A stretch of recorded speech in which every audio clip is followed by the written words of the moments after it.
Hello and welcome to I Have a Cold. Yeah, hey guys. Welcome to Danny, lean in there and give us your best voice right now. I don't have one. Okay. Danny's been fighting a cold all weekend, but despite this, we're pressing on to dates and dads for you guys. Because I need some dads in my life, man. Yeah. And we're just about ready to do a dad switch, which is exciting because I think we're probably going to get the third date of Hugo in, and then we'll switch it off to Craig start. I'm so excited for Craig. We're at the oh no. We're at the sad Amanda. I can't take sad Amanda. Yeah, that's the opposite of what you wanted. Oh lordy. Oh no, girl. It's okay. I don't want to heartlessly skip through this. I'm definitely gonna make the right choices. Did something happen? Something must have happened. I forget she gets real angry. But listen, I care about you. Oh my god. It's gonna take a while to get to the bottom of that one. And now, this is interesting because before in this sequence you had a weird dream about falling to the bottom of the lake with your father because you were about to go fishing with Brian the next day. Did I? Yeah. I did. So I wonder if I'm gonna have a weird dream. Oh, I didn't. Okay. Oh my god. Oh, Amanda's mad. Morning, Amanda. And she storms off. Okay, nothing's going on. Are you sure? You want some coffee? Okay, bye. Ooh. That's awkward. And we're gonna dad our way through it. When the option comes. But right now I'm gonna message Hugo. Oh no, never mind. Amanda's back. Hey, pumpkin. Oh, that's right. I made a fucking cake. Oh, here we go. I'm just worried about you, and I love you, and I only know how to speak through the language of frosting. Yeah. Me too. It's a family tradition. Yeah. Okay. I really feel bad skipping through this, but it's literally gonna be the same exact thing as it was before. I can't handle it. You're the one who puked in the best friend? Yes. Cool. Wow, proud of you. Hey! Acceptance letter drifting away. Hanging out with all these names. I have to actually kind of pay attention so I can answer correctly because I haven't been listening. You have a crush on Noah. That's a thing. We're both bad liars. Absolutely. The only person you told us I'm with R, so R knows. And then one day, right, they nacho dumped her, shunting you off. They're all eating nachos without you, and then you're like, the worst. You're gonna confront them about the nachos, but then they kissed, and you're like, "Excuse me," and Grace dropped a nacho on her shirt because she just does. Grace is the I'm pretty sure she's. I know, right? You guys suck, and then you left without nachos, which again you should have just grabbed their nachos and gone. Yeah, they deserved it. What did MR say? I get a load of this, and then a whole text log, and I'm like, I can't believe that.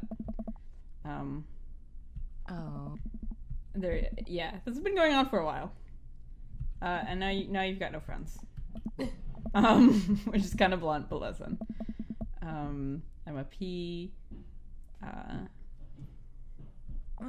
then Emma P is like telling everybody else what you said to her, and it's a lot of drama, and it's terrible, and what the fuck, guys.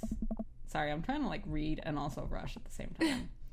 There's no way to not get involved with Amanda in the sequence, which is not a bad thing, because you're a dad, she's a part of your life.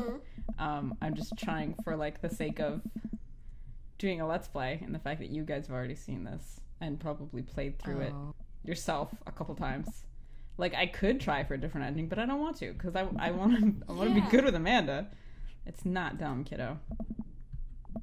Your feelings are real, and I'm pretty sure you're not a robot. Listen. I remember us debating a lot. And I remember you picked one and I don't remember what it was. Maybe real friends don't do that, I picked. I feel like picking that too, though, because that's what I feel like I would say. Yeah, listen, you're gonna meet other people. Like, it sucks to hear.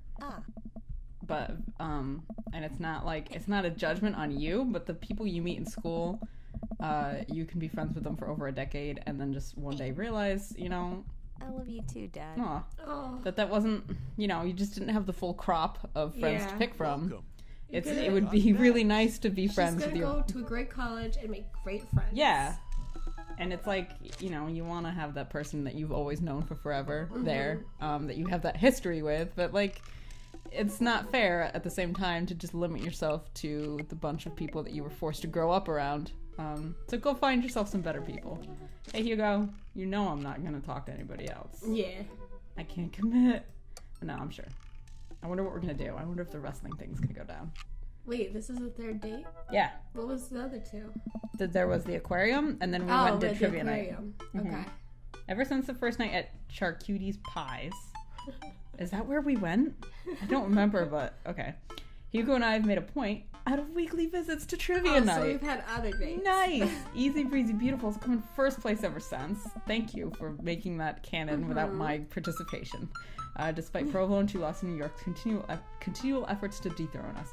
So I see we implemented some of that strategy we were talking about. Yeah.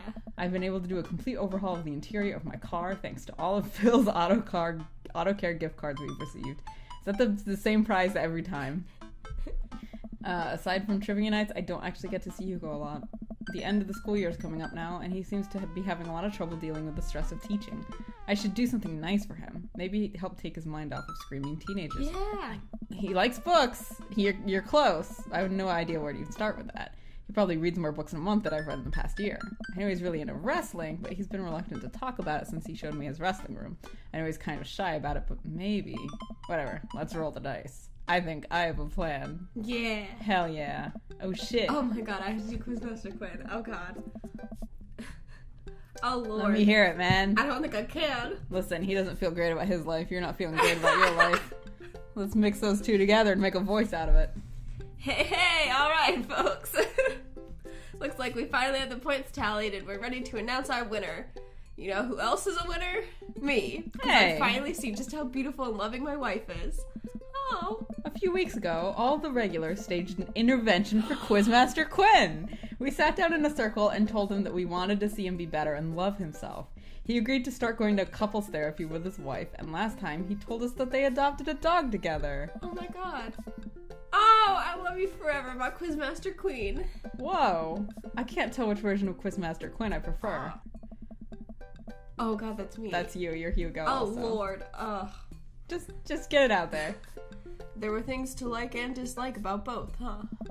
And the winner is, for the 4th week in a row, Easy Breezy Beautiful. Oh. That's my cheer noises. Hugo and I cheers our small slices of camembert and go up to accept our gift cards along with an uncomfortably long hug from Quizmaster Quinn. May Easy Breezy Beautiful's reign be as long and as wonderful as my marriage to my beautiful wife. Oh. We make our celebratory round of high fives to the rest of the team and sit down to finish our cheese board, savoring every last bit of burrata with pesto, and slices of tomato. Hey, I got a surprise for you. For me? Yes, and for once it isn't more cheese. Ah. Well, if you think you could somehow top that, be my guest. Guess who wants cheese again? I know. It's us. It is. I pull out a book that I've been carefully hiding in one of my pockets and slide it over to Hugo. Oh. Oh. Hugo picks up the book and reads the title out loud. Harry Butt's Crappy Keeper? I wanted to get you a book, but I figured you probably already own every classical piece of literature, so I thought this would be fun. For when you're pooping. Ah. He's blushed it a little bit. Oh my god. You should flip through it. Yeah, because I definitely stuck something in there. Yeah. Hugo looks up at me and raises an eyebrow. After flipping through a couple of pages, he finally comes across the small gift I strategically hid inside. Okay, so that's a nice strategy, though. Yeah. You pick a gift related to things that you know he likes, but I would have no idea what to get him. To be like, hey, I did think of this, but then you stuck the real gift inside that you know he's... You're kidding! Yeah! Did I call it? Please. Yeah, Hugo I looks think you around, did. worried that he made a scene. He leans in. You're kidding me. Oh, he's blushing. He's cute. Oh my god. Hugo pulls out the wrestling tickets I hid inside of Crapper Keeper. This is to the World Federations of Wrestling Power Slam series. You've been working so hard lately. I thought you'd like them. Like them? Ah. I love this. Thank you. But wait, there's two? Yeah, I figured we could go together. What? You'd go with me? Heck yeah! I need you to explain the finer points of wrestling to me, though. Hugo gets a... Oh, I'm not reading. Oh my god. Hugo gets But up, he's walks great. around the table, and effortlessly picks me up into a big bear hug. Oh, Has he been this strong the whole time? Ah. thank you. I let out a little squeak to sort of say you're welcome. That's adorable. That's the fucking cute. Ah! Hugo. My man. Holy shit. That's pretty good. It's the night of the Power Slam. Hugo shows up at my doorstep in a loud, oversized wrestling tee. Very good. He's a little blushy and extremely cute. Yeah. We drive about an hour to another city for the big event. Hugo spends the entire ride teaching me the basics of wrestling and the terminology I need to know. So, it's fake, right? Oh. Well, yes and no. While wrestling in the act of hurting another wrestler is fake, the work requires remarkable athleticism and often results in actual injury. Those people are getting hurt, sure, but not the way we're led to believe. Hugo, you're fucking adorable right Yeah. now. I can't. Historically, wrestling as we know it today was created by carnival workers to fix gambling. That's cool. Lordy. That's an interesting tidbit. And the people who actually believed it to be real would bet on those matches were called marks. Yeah. That I can't focus on words. I'm sorry. That we know that it's technically fake, but still chose to suspend our disbelief makes us smart marks. What? So, I should be watching this for the acrobatics? Hmm? And the tension, and the drama, and even the storylines. I think that anything or anyone can tell a good story. You just have to look for the story. And something like that we're about to experience will tell a phenomenal, sometimes understated story despite a ridiculous premise. Hugo, I love your insight into things. Yeah. Wow. What? I just really wouldn't have pegged you for a huge wrestling fan. Nobody does. I get it. I'm the bun-down teacher type. I like poetry and art history. I write dissertations on heavy tomes by Russian authors for fun. But I like wrestling. It's a big part of who I am because it's considered kind of low bro. What? Brow. Lowbrow. I don't know what that means. Like, not intelligent. Kind of. Yeah. I feel like I can't share it with anybody because they'll just make fun of me. Till now? Hugo smiles to himself. Ah. Till now. Oh. That's adorable. That's adorable. Hugo and I enter the stadium and are directed to the upper levels. After grabbing some snacks, we make our way up the set of stairs. The further up we go, the more my heart sinks. I had thought we'd gotten good seats, but by this point the ring looks like a postage stamp. We finally settle into our spots and wait for the match to start. I'm sorry. I thought I got us tickets on the lower level. I look over to Hugo, who apparently didn't even hear me. He's vibrating with excitement. Oh. This is so cool. I guess he doesn't mind. I have to admit, I've been too embarrassed to come to one of these since I was a kid. What's there to be embarrassed about? Everyone here loves wrestling. Plus, who are we even gonna see that we know? We're like an hour out of Maple Bay. I guess you're right. So what do we have to look forward to tonight? Hey. Oh man, the lineup is stacked. All of the matches are going to be great, but the one I'm really looking forward to is the Eastern Dragons match. The Eastern Dragon? Yeah, he used to wrestle as Pablo Escobar. I guess he eventually had to change it. Wrestler names are weird. He's actually an Iranian guy from Utah. Oh, so that's what your shirt's from.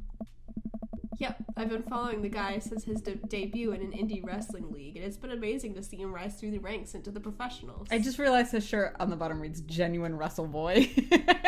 I was just kind of taken in by the whole image, and now that I'm looking at the details. Oh my Genuine Wrestleboy. Lovely. Who's he up against? The corporate shill. Technique-wise, I don't think he's that good of a wrestler, and I don't think the fans like him. Certainly an interesting character, though. Yes. The stadium lights dim, and the crowd starts screaming. Butt rock blasts through the sound system, and some pyrotechnics set off all around the ring. Ladies and gentlemen of the sold-out crowd in Mill Creek, Massachusetts, who's ready to power slam? We're in Massachusetts? I guess we are. I love This Massachusetts. whole time, Hugo and I scream. We watched two wrestlers, the Southern Dandy and Johnny Snowman. What we were watching a like Unsolved Mysteries the other night, where one of the ghosts' name was Yankee Jim, and we were just like, "That's the worst name for a ghost I've ever heard." This is kind of like this. The Southern Dandy. That's Can we pretty take cool. a moment? I guess this is what butt rock is. The Southern Dandy mixes and drinks a mint julep in the ring before the match. The crowd eats it up. The Southern Dandy's from Maine. Is Johnny Snowman not from the North Pole? He's from Georgia, actually. After a long match, Johnny Snowman, who's dressed up like a muscular elf, Oh my lord. does what Hugo calls a German suplex on the Southern Dandy.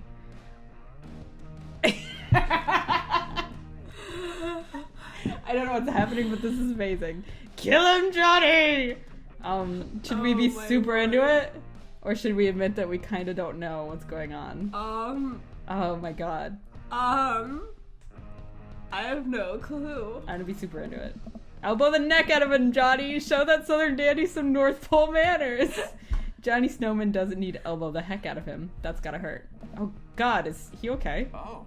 Wrestling is a sport of communication. All these guys train together to know not only how to perform moves, but how to respond to them. It allows them to look like they're being hurt, but only be kind of hurt. The crowd cheers as Johnny Snowman pins the Southern Dandy and is announced the winner. The next match features a wrestler named Generation Y2K, who comes out looking like a hipster barista. He takes selfies with fans on the way up to the ring and pauses after everyone to post it onto Instagram. He's really playing up the millennial thing, huh? He's sort of the boogeyman to old-timer wrestling fans. His opponent, the old-timer, walks out. Oh.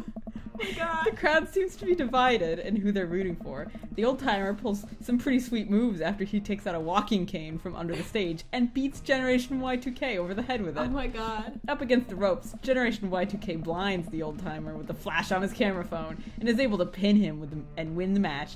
He takes a celebratory selfie with his unconscious opponent. Oh my god. During the break, Hugo and I leave to get refills from the concession stands. We wind our way through the clusters of wrestling fans to get to the line. So, what do you think so far? Alright. It's actually really cool, and here's the thing. I've said it before, I'm not into wrestling at all. Nah. But here's the thing about me. If you sit me down and teach me the underlying, like teach me little facts and a little bit of history and a little bit of what something means, I can very quickly get into almost anything. Yeah. And Hugo's, like, I would have never associated wrestling with Hugo, it's true. But when he started explaining to me, like, historically how it came to be and how they tell a story and how they train to, like, work with each other, now I'm legitimately a little more interested in and fascinated about wrestling. So I feel like Leland Mothson here would actually, at this point, be super into the entire experience, except that maybe it's a little loud and a little crowded. Yeah. So, it's actually really cool. But I'm also glad I'm here with you. Yeah. So I kind of want, can I say both these things? Yeah. I feel like this one would cement that I'm glad I'm having this experience with you. Yeah. Like, I'm glad you shared this with me. Yeah. So I'm gonna go with that. Yeah. The wrestling is cool, but I really like seeing you so enthusiastic. Don't say hot. Cool. You know, I'm kind of surprised. I was sort of expecting the crowd to be a bunch of aggressive, sweaty older guys, but it's so diverse. I've even seen a bunch of families with their kids. Everyone looks super happy to be here. Oh yeah, that's how I got into wrestling. When I was a kid, my dad used to take me and my brothers to matches all the time. That's awesome. There's one gaggle of kids loitering in a corner that are exceptionally loud, even over the din of the stadium. Looking closer, I can't help but feel like these kids seem familiar. We'll save this little cliffhanger for the next episode. I don't know what familiar kids we would see here, unless it's Amanda's shit friends. Yeah. Let's fucking Let's dunk them fuck in the 'em up. ring. Tag team, Hugo, you and me, let's go. Yeah. All right, guys, in the next episode, we're gonna pop some moves on some small children. Yeah. We'll see you there.